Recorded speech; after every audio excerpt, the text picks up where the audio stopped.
Okay, remember that they're changing my voice. This video is about Luke chapter 20.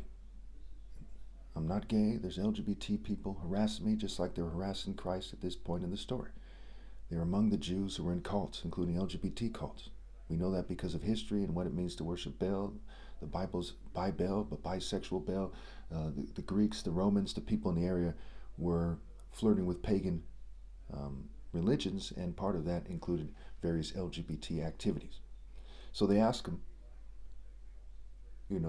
by what authority he's doing things. And he says to them, well, by what authority was John the Baptist baptizing and doing what he's doing, right?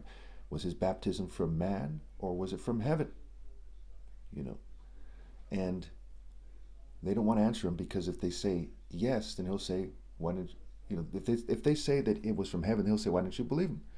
If they say it was from man, then they're afraid of the people because they maintain that he's a prophet. So they don't answer him, and he says, okay, in that case, I'm not going to tell you by what authority I'm doing these things. The next section is the parable of the tenants. It's about God and his son, right? So God sends all these sages and teachers and prophets to teach them, right? And sages isn't like the sages we have today who are all Satanists. It's the idea of somebody who is a learned person, not some weird occultist or something. So they flog him and kill him and abuse him, and last of all, he sends his son, okay, who is referred to as the heir in the various versions of this parable in the various Gospels.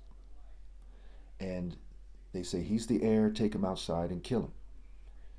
Okay, so he says that when eventually this refers to them crucifying him, right? So eventually they're going to crucify him, and they're going to be cut off from God. The kingdom of heaven is going to be taken away from them. They testify against themselves, like said in Egyptian mythology, testifies against himself. The next section is about paying taxes to Caesar. It says, render unto God that which is his, render unto Caesar that which is his. Okay? And that means giving me my rightful place. Anyone who truly has decided in their heart to be evil, okay, they should, go to some region for scum. But people should be given a fair chance to know that I'm here and that I'm Christ. So it has implications on that. So the next section is marriage at the resurrection. People always get this one wrong. People do stay with the woman that they're married with if it's a valid marriage in the afterlife, because the two become one flesh, which refers to spirit in the story.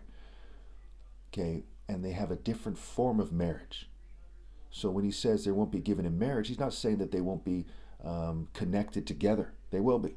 If you're madly in love with somebody in this world, right, and you go into the afterlife, that which you bind in this world, you bind in heaven.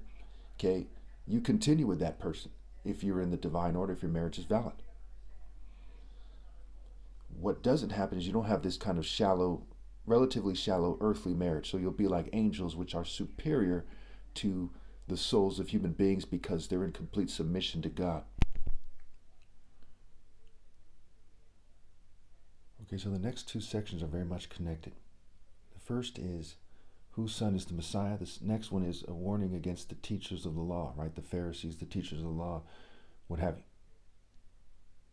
So in the first one, he points out that the Messiah is the Son of God and not the son of David. And in Revelation, he clarifies this by saying he's the root and offspring of David, right? That Christ is a character in the story says, and obviously I'm Christ in real life. So that he's arguing in the story that he's this spirit that exists before David and that helped create David.